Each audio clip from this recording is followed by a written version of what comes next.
నమస్తే, నేను గౌతమి. ఏపీ రాజధాని అమరావతిని ప్రపంచ దేశాలు అసూయపడే రీతిలో గొప్పగా నిర్మిస్తానని చంద్రబాబు నాయుడు పదే పదే అనేవారు. రాష్ట్రాన్ని విభజించిన వారు అసూయతో రగిలిపోయేలా ఏపీ రాజధానిని నిర్మిస్తానని అంటూ వచ్చారు. రాజధాని నగరం ఎంత గొప్పగా ఉంటుందో తెలియదు, కానీ ముఖ్యమంత్రి చంద్రబాబు నాయుడు తన నివాస భవనాలను మాత్రం దేవలోకపు అధిపతి అసూయపడే తరహాలో కట్టుకున్నారని విపక్షాలు మండిపడుతున్నాయి. రాష్ట్రం చాలా సమస్యల్లో ఆర్థిక ఇబ్బందుల్లో ఉంటే చంద్రబాబు ఇష్టారాజ్యంగా దుబారా చేయడమేంటని మేధావులు సైతం నిలదీస్తున్నారు. దీనిపైనే ఇవాల్టి మ్యాగజైన్ స్టోరీ.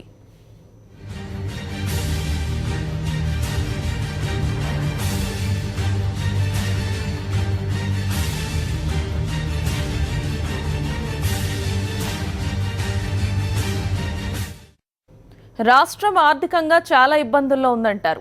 విభజన వల్ల నష్టపోయిన ఆంధ్రప్రదేశ్ ఆర్థికంగా బాగా చితికిపోయిందంటారు. ప్రతి పైసాని బాధ్యతగా ఖర్చు చేయాలంటూ అధికారులకు జాగ్రత్తలు చెబుతారు. అన్నీ బానే ఉన్నాయి, కానీ ముఖ్యమంత్రి సొంత విషయానికి వస్తే మాత్రం ఈ పొదుపు మంత్రాలు, బీదారుపులు ఉండనే ఉండవు. ఏపీ ముఖ్యమంత్రి చంద్రబాబు నాయుడు నివసించేందుకు అవసరమైన ఇళ్లు, ఆయన కొలువుదీరేందుకు అవసరమైన కార్యాలయాల కోసం ప్రభుత్వ ఖజానా నుండి కోట్లకు కోట్ల రూపాయల ప్రజాధనాన్ని మంచినీళ్లలా ఖర్చు చేస్తున్నారు. రాష్ట్ర విభజన నేపథ్యంలో ఆంధ్రప్రదేశ్ బాగా నష్టపోయింది. హైదరాబాద్ వంటి మహానగరాన్ని కోల్పోవడంతో రాష్ట్ర ప్రభుత్వ ఆదాయానికి గండిపడింది. 15,000 కోట్ల రూపాయలకు పైగా రెవెన్యూ లోటుతో ఆంధ్రప్రదేశ్ ఏర్పడింది. ఉమ్మడి ఆంధ్రప్రదేశ్లోని కీలక ప్రభుత్వ రంగ సంస్థలు, విద్యా సంస్థలు కూడా హైదరాబాద్లోనే ఉండిపోయాయి.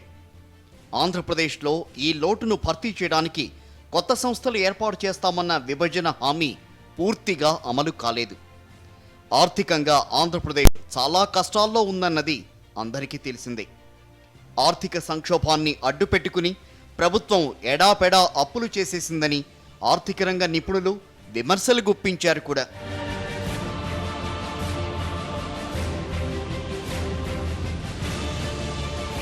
ఇంతటి గడ్డు కాలంలో ప్రభుత్వ ఖజానాలోని ప్రతి పైసాని చాలా జాగ్రత్తగా వాడుకోవాలి. ఎంతో బాధ్యతగా, పొదుపుగా వ్యవహరించాలి. ముఖ్యమంత్రి చంద్రబాబు నాయుడు కూడా ఈ పొదుపు మంత్రాన్ని జపిస్తూ ఉంటారు.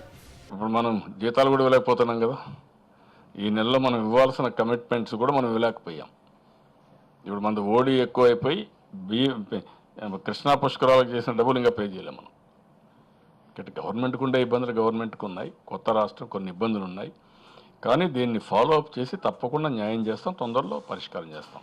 కానీ ఆచరణలోకి వచ్చేసరికి మాత్రం అంతా దుబారాయే. ప్రజా సంక్షేమానికి ఎవరైనా ఏమైనా అడిగితే డబ్బులు లేవంటారు. అదే ముఖ్యమంత్రి సొంత సదుపాయాల విషయానికి వచ్చేసరికి మాత్రం ఎంత ఖర్చైనా వెనుకాడేది లేదన్నట్టుగానే వ్యవహరిస్తారు. దీనిపైనే ఆర్థికవేత్తలు ముక్కున వేలేసుకుంటున్నారు. ప్రత్యేకించి చంద్రబాబు నాయుడు అధికారంలోకి వచ్చిన తర్వాత ఆయన నివాస భవనాలు, ప్రభుత్వ కార్యాలయాల కోసం కోట్లకి కోట్లు ప్రజాధనాన్ని ఖర్చు చేశారు. దారుణం ఏమిటంటే కొన్ని కోట్ల రూపాయలు ఖర్చు చేసిన భవనాలను ఆయన ఒక్కసారి కూడా వినియోగించనే లేదు. 2014లో ఎన్నికల్లో గెలిచి ముఖ్యమంత్రి కాగానే 5 ఏళ్ల పాటు ఉమ్మడి రాజధాని హైదరాబాద్లోనే ఉంటామని అన్నారు చంద్రబాబు. ముఖ్యమంత్రి కాగానే లేక్ వ్యూ అతిథి గృహాన్ని అధికారిక నివాసంగా ఎంచుకున్నారు. ముఖ్యమంత్రి నివాసంగా ఎంపిక చేశారు కాబట్టి మరమ్మతులతో పాటుగా భద్రతా ఏర్పాట్ల కింద 15 కోట్ల రూపాయలకు పైగా ఖర్చు చేశారు.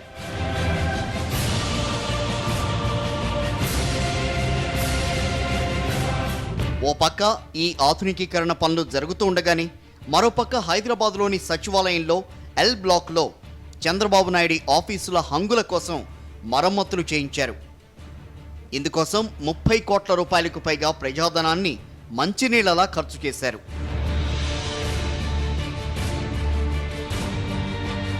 అయితే విచిత్రం ఏమిటంటే ఈ 2 నిర్మాణాల్లోనూ మరమ్మత్తు పనులు జరిగినన్ని రోజులు కూడా చంద్రబాబు నాయుడు వీటిని ఉపయోగించుకోలేదు. అందుకు కారణం లేకపోలేదు. ఓటుకు కోట్లు కేసులో టీడీపీ ఎమ్మెల్యే రేవంత్ రెడ్డి డబ్బుల కట్టలతో ఏసీబీ కెమెరాలకు రెడ్ హ్యాండెడ్గా దొరికిపోగా చంద్రబాబు నాయుడు నేరుగా ఎమ్మెల్యే స్టీఫెన్సన్తో ఫోన్లో మాట్లాడుతూ మా వాళ్ళు బ్రీఫ్డ్ మీ అంటూ ఎమ్మెల్యేల కొనుగోలు డీల్ను ఓకే చేసుకోవడాన్ని ఏసీబీ అధికారులు రికార్డ్ చేశారు. మన వాళ్ళు briefed me. Yes, sir. I am with you, don't bother. Right, sir. For everything I am with you. Ah. What all they spoke will honor. Yeah, right, sir. అంతవరకు హైదరాబాద్ ఉమ్మడి రాజధాని అని, హైదరాబాద్లో 10 ఏళ్ల పాటు తెలంగాణ ప్రభుత్వానికి ఎంత హక్కు ఉందో ఏపీ ప్రభుత్వానికి అంతే హక్కు ఉందని చంద్రబాబు నాయుడు పదే పదే అంటూ ఉండేవారు. ఎట్టి పరిస్థితుల్లోనూ హైదరాబాద్ నుంచే మొదటి 5 ఏళ్లు పరిపాలన సాగి తీరుతుందని అన్నారు. తీరా ఓటుకు కోట్ల కేసులో చంద్రబాబే దొరికిపోవడంతో ఆయనకు హైదరాబాద్ అంటేనే భయం పట్టుకుంది. కళ్ళల్లో వెలుగులు నింపటమే నా ధ్యేయమని ఊరు వాడ వాగి వాగి అలిసిపోయినటువంటి చంద్రబాబు నాయుడు గారు ఈ రోజున తనది కానటువంటి రాష్ట్రంలో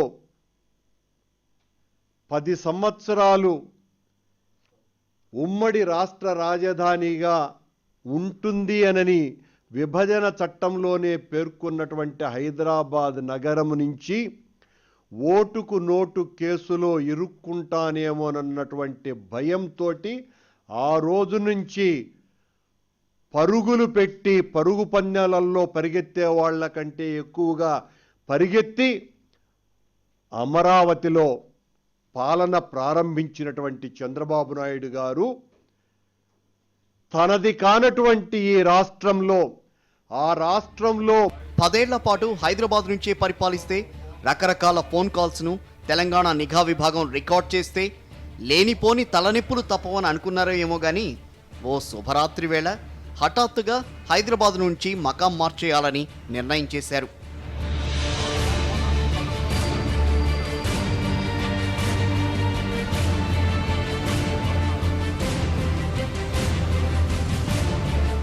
రాత్రికి రాత్రి అనుకునేదే తడవ ఇక నుంచి విజయవాడ నుంచే పరిపాలన సాగుతుందని అన్నారు. అది కూడా బస్సులో ఉంటూనే పరిపాలిస్తానన్నారు. అందుకోసం 5 కోట్ల రూపాయలు నిధులు పోసి ఓ ఆధునిక బస్సు కొన్నారు. నిధులేమో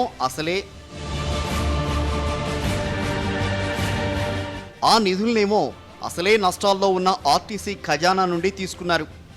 దేశంలో ఏ రాష్ట్ర ముఖ్యమంత్రికి ఇంత ఖరీదైన బస్సు లేనేలేదు. ప్రపంచ దేశాలు కూడా అసూయతో రగిలిపోయే స్థాయిలో ఏపీ రాజధాని నగరాన్ని నిర్మిస్తానన్న చంద్రబాబు రాజధాని నిర్మాణాన్ని పక్కన పెడితే ఇరుగు పొరుగు రాష్ట్రాల ముఖ్యమంత్రులు అసూయపడే స్థాయిలో తన ఇళ్లను నిర్మించుకుంటున్నారని వైఎస్ఆర్ కాంగ్రెస్ పార్టీ ఆరోపిస్తోంది. ఆ అమరావతి నగర నిర్మాణం ఇప్పటి వరకు శంకుస్థాపన జరిగిందే తప్ప అన్నీ తాత్కాలికమే.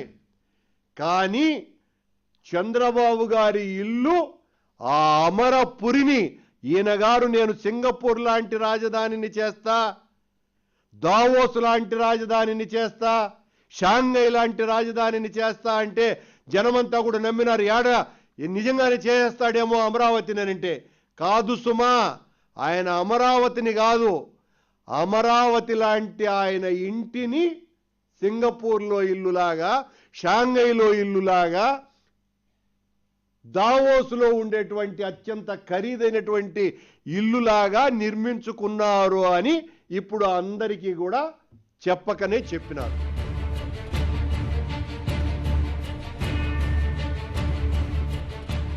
విజయవాడ వచ్చేశాక మకాం కోసం వేట.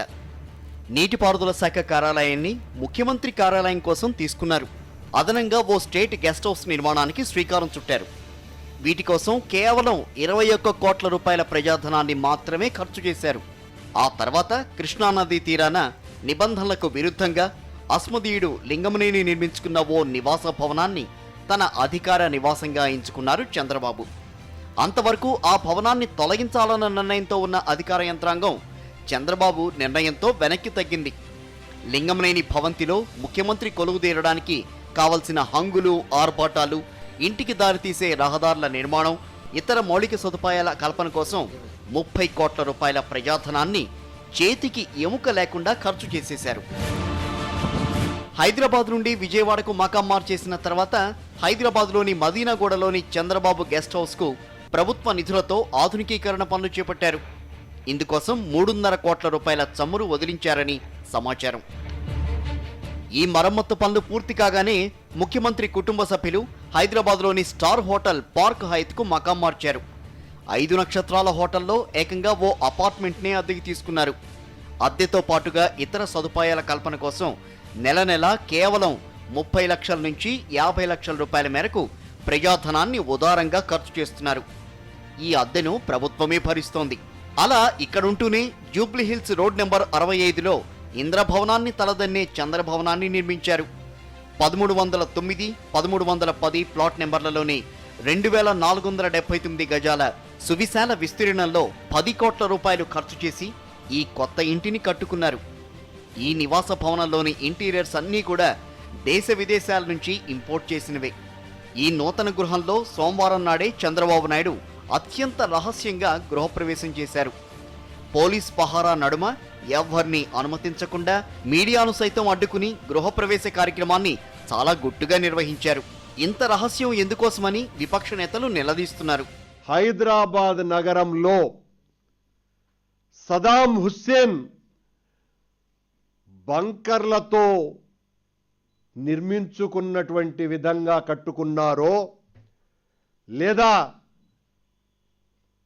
షాజహాన్ మహాచక్రవర్తి తాజ్మహల్ని కట్టించినట్టు కట్టించుకున్నారో ఏ ఒక్కరికి కూడా ప్రవేశార్హత లేకుండా పూర్తిగా రహస్యంగా ఆ 2500 చదరపు గజాల స్థలంలో ఏ ఒక్కరిని అనుమతించకుండా వందలాది మంది భద్రతా సిబ్బంది నడుమ ఆయన గారి ఇంటి నిర్మాణం జరిగి ఎన్ని వందల కోట్లు ఖర్చు పెట్టారో ప్రతి ఒక్కరికి అనుమానం కలిగించే విధంగా ఆ అనుమాన నివృత్తి చేయకుండా ఇంత రహస్యంగా ఓ ఇంటి నిర్మాణము ప్రారంభోత్సవము జరిగిన దాని మీద తెలుగుదేశం వర్గాల వాళ్లే ప్రచారం చేసినటువంటి దానిని ఇంత రహస్యంగా ఎందుకు నిర్మాణం చెయ్యాలా, ప్రారంభోత్సవం జరపాలి?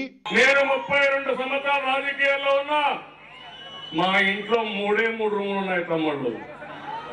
ఒక రూము నేను ఉంటాను, ఒక రూము మా అబ్బాయి ఉంటాడు, ఇంకో పక్క ఒక రూము ఎవరైనా అతిథులు వస్తే ఎప్పుడైనా చిన్న రూమ్ ఒకటి ఉంటుంది.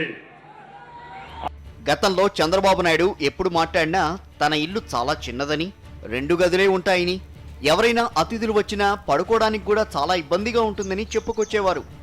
తాను చాలా నిరాడంబరంగా ఉంటానని అందరినీ నమ్మించడానికి చంద్రబాబు నాయుడు అలా తాపత్రయపడేవారని విపక్షాలు ఆరోపించేవి కూడా. ఆ నిరాడంబరి చంద్రబాబు కొత్త ఇంట్లో కళ్ళు చెదిరే సదుపాయాలున్నాయని అంటున్నారు.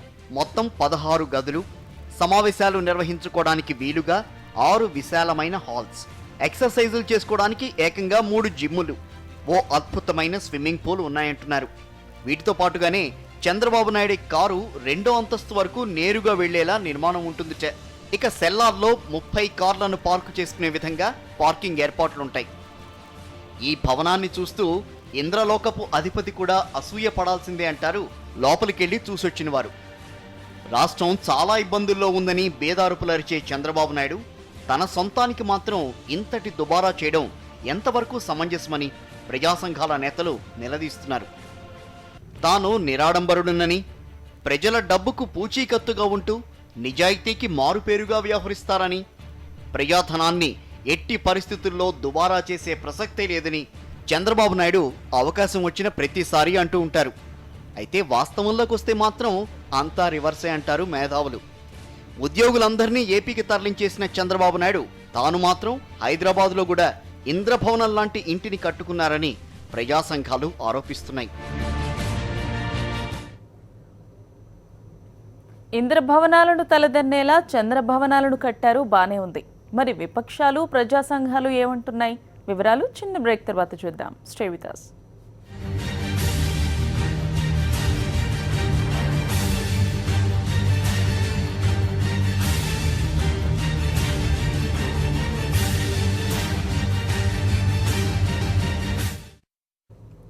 అందరికీ పొదుపు సూత్రాలు చెప్పే చంద్రబాబు నాయుడు తాను మాత్రం అప్పు చేసి పప్పుకూడు తినడంలో సిద్ధహస్తులని ప్రతిపక్షాలు ప్రజా సంఘాలు ఆరోపిస్తున్నాయి. ఒక పక్క రాష్ట్రం ఆర్థికంగా సంక్షోభంలో ఉంటే ప్రతి రూపాయిని జాగ్రత్తగా వాడుకోవలసిన స్థితిలో చంద్రబాబు నాయుడు దుబారాలపై దుబారాలు చేయడం దారుణమని మేధావులు సైతం అంటున్నారు. ఇప్పటికైనా చంద్రబాబు నాయుడు కళ్లు తెరిచి అనవసర ఖర్చులకు ఫుల్ స్టాప్ పెట్టాలని వారు కోరుతున్నారు. అందరూ మెచ్చే అద్భుత రాజధాని నగరాన్ని నిర్మిస్తానన్న చంద్రబాబు తన ఇంటిని మాత్రం ఇంద్రభవనాన్ని తలపించేలా కట్టుకున్నారని కాంగ్రెస్ పార్టీ అంటోంది. అవసరం ఉన్నా లేకపోయినా విమానాల్లో తిరుగుతూ ప్రజాధనాన్ని మంచినీళ్లలా ఖర్చు చేస్తున్నారని కాంగ్రెస్ ఆరోపిస్తోంది. ప్రజాధనాన్ని దుర్వినియోగం చేయడం, ముఖ్యంగా ఇప్పటికే చంద్రబాబు నాయుడు రాజధాని పేరు మీదుగా ఏదో మహానగరాన్ని నిర్మిస్తున్నట్లుగా ప్రజలకు చెప్పుకుంటూ దాని డిజైన్ కోసమే 14-15 సార్లు విదేశాలకు వెళ్ళి అతని మంత్రులు వందల కోట్ల రూపాయలు దుర్వినియోగం చేసినారు. ఈ పెద్ద మనిషి ఓటుకు నోటు కేసులో చిక్కక ముందు హైదరాబాదులోనే ఉండాలనేటువంటి తలంపుతో ఆయన ఆఫీసు రిపేరీ కోసమే 10 కోట్లు ప్రజాధనాన్ని దుర్వినియోగం చేయడం మనమంతా చూశాం. అంగన్వాడీ కార్యకర్తలకు 6-7 మాసాలుగా జీతాలు కూడా ఇవ్వలేని పరిస్థితుల్లో ప్రభుత్వం ఉంది. ఇంతటి దయనీయ స్థితిలో చంద్రబాబు నాయుడు మాత్రం తన దుబారా ఖర్చులను మానుకోకపోవడం సరైంది కాదని వామపక్షాలు అంటున్నాయి. ఈరోజు చంద్రబాబు నాయుడు పరిస్థితి చాలా దారుణమైనటువంటి పరిస్థితులు ఉన్నాయి. ప్రధానంగా కార్మిక వర్గం, అంగన్వాడీలు, మిడ్ డే మీల్స్ వర్కర్సు, ప్రభుత్వ స్కీమ్ వర్కర్లు 6-7 మాసాల నుంచి జీతాలు లేకుండా ఇబ్బందులు పడుతూ ఉంటే, మరొక వైపున ఖజానా డబ్బులు లేదని చెప్తూనే ఆయన సొంత గృహ నిర్మాణం చేసుకోవడానికి దాదాపు 200 కోట్ల రూపాయలు ఖర్చు చేయటం, అదేవిధంగా ఖరీదైనటువంటి హోటల్లోనే బస చేయటం, ఎక్కడికి పోయినా హెలికాప్టర్లలో ప్రయాణం చేయటం, చార్టర్ విమానాలలో ప్రయాణం చేయటం, ప్రభుత్వ ధనాన్ని ఆయన అవసరాల కోసం నీళ్ల ప్రాయంలా ఖర్చు పెట్టడం ఒకవైపున కనపడతా ఉంది. దేశంలోనే మరే రాష్ట్ర ముఖ్యమంత్రి ఖర్చు పెట్టినంత దర్జాగా చంద్రబాబు నాయుడు ప్రజాధనాన్ని ఖర్చు చేస్తూ ఆర్థిక సంక్షోభాన్ని మరింత పెంచుతున్నారని కామ్రేడ్లు అంటున్నారు. విజయవాడలో సెక్రటేరియట్ నిర్వహణ పేరుతో 30 కోట్ల రూపాయలు ఇరిగేషన్ కార్యాలయానికి రినోవేషన్ చేయించారు. తిరిగి మరలా హైదరాబాదులో సచివాలయంలో కోట్ల రూపాయలు, లేక్ వ్యూ గెస్ట్ హౌస్కి, అలాగే ఢిల్లీలో ఏబీ భవన్ రిపేర్తో కోట్లాది రూపాయలు నివాసయోగ్యానికి తాత్కాలిక మరమ్మతుల పేరుతోటనే కనీసం 100 కోట్ల రూపాయలు ఖర్చు పెట్టేటువంటి పరిస్థితి బహుశా ఏ దేశంలో ఏ రాష్ట్ర ముఖ్యమంత్రి కూడా చేసేటువంటి పరిస్థితి లేదు. అందరికీ పొదుపు సూత్రాలు బోధించే చంద్రబాబు నాయుడు ప్రజాధనాన్ని ఇష్టారాజ్యంగా దుర్వినియోగం చేస్తున్నారని సిపిఐ అంటోంది. ఏ ఒక్కరోజు కూడా ఆయన ఫ్లైట్ ఎక్కకుండా చార్టర్ ఫ్లైట్లో తిరుగుతూ ఉన్నాడంటే దీనికి ఎంత ఖర్చు ఉంటుందో దానికి ఆయనే సమాధానం చెప్పాలి. ఇవాళ లావిష్గా ఖర్చు పెట్టడమే కాకుండా అనవసరంగా ఖర్చులు చేస్తూ పైగా జీతాలు ఇవ్వడానికి కానీ లేదా అసంఘటితంగా కార్మికులకు కొద్దిగా జీతాలు పెంచడానికి కానీ ఇవాళ నిధులు లేవు, ఎక్కడి నుంచి తెచ్చి ఇవ్వాలని చెప్పి మాట్లాడుతూ ఉన్నామంటే ఇది సరైన వైఖరి కాదు. ఖచ్చితంగా ముఖ్యమంత్రి గారు తనంతట తానే సమీక్ష చేసుకోవాలి. ఇంత దుబారా ఖర్చు చేయాల్సిన అవసరం ఉందా? దీన్ని మినిమైజ్ చేయలేమా? అదే తన సొంత కంపెనీలో అయితే, హెరిటేజ్ కంపెనీలోనైతే ఈ రకంగా దుబారా చేస్తాడా? ప్రజలంతా సమస్యలతో అల్లాడుతుంటే 100 కోట్ల రూపాయలు వెచ్చించి ఇల్లు కట్టుకోవడం ఎందుకో చంద్రబాబు నాయుడే సమాధానం చెప్పాలని ప్రతిపక్షాలు డిమాండ్ చేస్తున్నాయి. ప్రజల కోసం నిధులు ఖర్చు పెట్టాలనే ఆలోచన కంటే కూడా తన స్వార్థం కోసం, తన వ్యక్తిగత సౌకర్యాల కోసం 100 కోట్ల రూపాయల ప్రజాధనాన్ని వృధా చేయటం చాలా ఖండించదగ్గ విషయం, గర్హనీయం కూడా అని చెప్పేసి భావిస్తున్నాను. ఆయన సెక్రటేరియట్లో ఆయన క్యాబిన్ ఆయన ఆఫీసు ఇంటీరియర్స్ కోసం కొన్ని 10 కోట్ల రూపాయలు ఖర్చు పెట్టారు.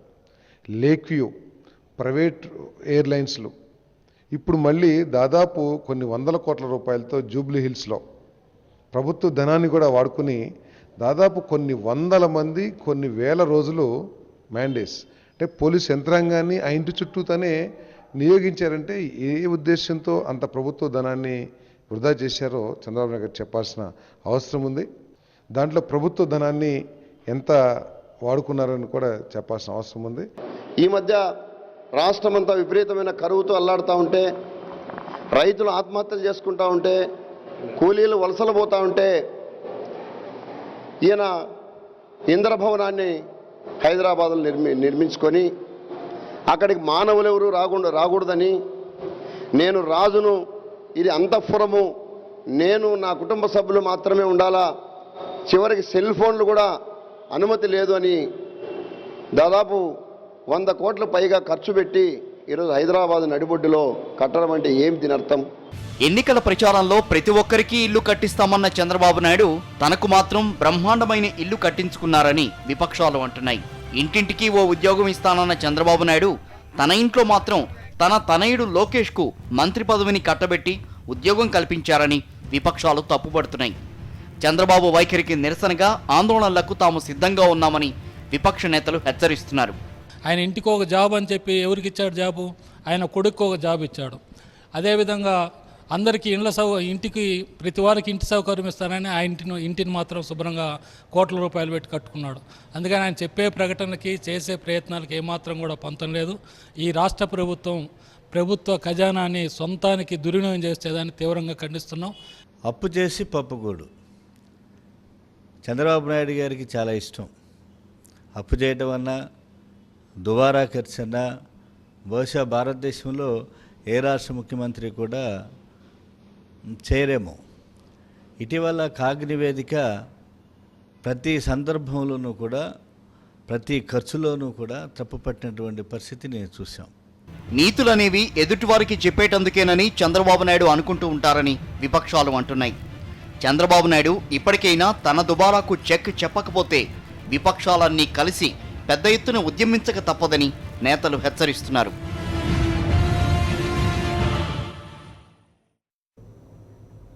నీతులు చెప్పడమే కానీ వాటిని పాటించడం చంద్రబాబు నాయుడికి మొదటి నుంచి కూడా అలవాటు లేదని విపక్షాలు విరుచుకుపడుతున్నాయి. చంద్రబాబు నాయుడు ప్రజా సమస్యలను గాలి కుదిలేసి తన సొంత ఆస్తులను మాత్రం చక్కగా పెంచుకుంటున్నారని విపక్ష నేతలు విమర్శిస్తున్నారు. ఇది ఇవాల్టి magazine story. Stay with us.